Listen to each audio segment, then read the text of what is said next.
નમસ્કાર દર્શક મિત્રો, બ્રેકિંગ ન્યૂઝ મળી રહ્યા છે અરવલ્લી મોડાસાથી। અરવલ્લીના મોડાસામાં નગરપાલિકાની ચૂંટણીને લઈને રાજકીય માહોલ ગરમાયો છે। મોડાસામાં કોંગ્રેસના ઉમેદવારોનો અનોખો અંદાજ જોવા મળ્યો છે।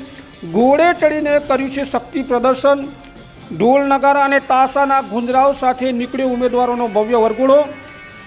મતદારોમાં ચર્ચા થઈ રહી છે કે શું આ વખતે મોડાસા નગરપાલિકામાં જોવા મળશે પરિવર્તન। સ્થાનિક સ્વરાજ્યની ચૂંટણી સમગ્ર રાજ્યની સાથે મોડાસામાં પણ ચૂંટણીના પડઘમ વાગ્યા છે। ઉમેદવારોએ પ્રચારમાં પૂરી તાકાત લગાવી છે।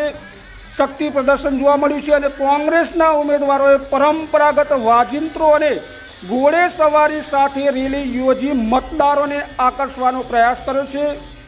વિકાસ અને પરિવર્તન વચ્ચે મતદારોમાં મથામણ જોવા મળી છે। કોના પક્ષે જશે વિજયનો કળશ।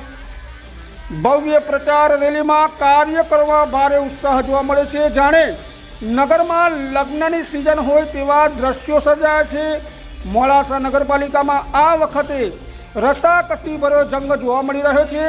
ભાજપ અને કોંગ્રેસ વચ્ચેના સીધા મુકાબલામાં જનતા પરિવર્તન સ્વીકારશે કે પુનરાવર્તન કરશે તે જોવું રસપ્રદ રહેશે।